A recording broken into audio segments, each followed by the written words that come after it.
ബാറൂക്കിന്റെ പുസ്തകത്തിൽ നിന്നുള്ള വായന 2-ാം അധ്യായം 27 മുതൽ 35 വരെയുള്ള വചനങ്ങൾ. യാഹുവേ വാഗ്ദാനങ്ങൾ അനുസ്മരിക്കുന്നു. ഞങ്ങളുടെ ദൈവമായ കർത്താവേ, എന്നിട്ടും അങ്ങ് അനന്തമായ കാരുണ്യവും ആർദ്രതയും ഞങ്ങളോട് കാണിച്ചു.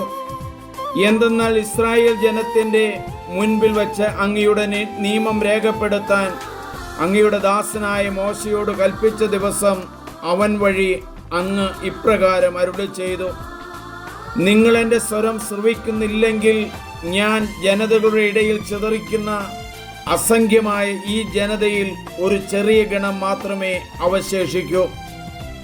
ദുശ്ശാഠ്യക്കാരായ അവർ എന്നെ അനുസരിക്കുകയില്ലെന്ന് എനിക്കറിയാം.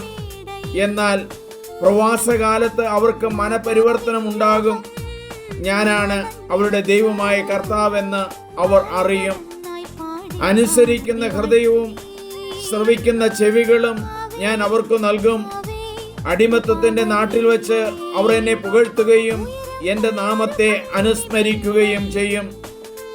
ദുശ്ശാഠ്യത്തിൽ നിന്നും ദുഷ്പ്രവൃത്തിയിൽ നിന്നും അവർ പിന്തിരിയും. എന്തെന്നാൽ കർത്താവിന്റെ മുമ്പിൽ പാപം ചെയ്ത പിതാക്കന്മാരുടെ ഗതി അവർ ഓർക്കും. അവരുടെ പിതാക്കന്മാരായ അബ്രാഹത്തോടും ഇസ്ഹാക്കിനോടും യാക്കോബിനോടും വാഗ്ദാനം ചെയ്ത ദേശത്തേക്ക് ഞാൻ അവരെ വീണ്ടും കൊണ്ടുവരും. അവർ അവിടെ വാഴും. ഞാൻ അവരെ വർദ്ധിപ്പിക്കും. അവരുടെ എണ്ണം കുറയുകയില്ല. ഞാൻ അവരുടെ ദൈവവും അവർ എൻ്റെ ജനവുമായിരിക്കാൻ ഞാൻ അവരുമായി ഒരു ശാശ്വത ഉടമ്പടി ഉണ്ടാക്കും. ഞാൻ അവർക്ക് നൽകിയിരിക്കുന്ന ദേശത്തു നിന്ന് ഇനിമേൽ അവരെ ബഹിഷ്കരിക്കുകയില്ല. അങ്ങ് സ്വീകരിക്കും. ആമേൻ. നമുക്ക് പ്രാർത്ഥിക്കാം. യാഹുവേ, അങ്ങ് 10 കൽപ്പനകൾ മോശയ്ക്ക് നൽകി. അവർ കൽപ്പനകൾ പാലിക്കാതെ പാപത്തിന്റെ വഴികളെ പിന്തുടർന്ന് അടിമത്തത്തിലേക്ക് പോയി എന്ന് ബാറൂക്ക് പ്രവാചകൻ അരുളി ചെയ്യുന്നല്ലോ.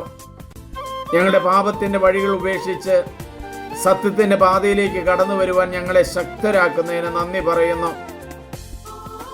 അങ്ങ് അവർക്ക് നൽകിയ കൽപ്പനകൾ വീണ്ടും ബാറൂക്ക് പ്രവാചകനിലൂടെ ഉദ്ബോധിപ്പിക്കുകയും ഒരു പുതിയ ഹൃദയം നൽകുവാൻ അവരെ ശക്തരാക്കുകയും ചെയ്യുന്നതിന് നന്ദി പറയുന്നു. അങ്ങയുടെ സ്നേഹം ഞങ്ങളിൽ കത്തിപ്പുലരട്ടെ. ദൈവമേ, നന്ദി. ഏറ്റവും സ്നേഹമുള്ളവരെ, നിങ്ങളെല്ലാവരും ഇത് സബ്സ്ക്രൈബ് ചെയ്യണം, ഷെയർ ചെയ്യണം. വചനം കൊടുക്കുന്നവരാകാം, വചനത്തിൽ വളരാം.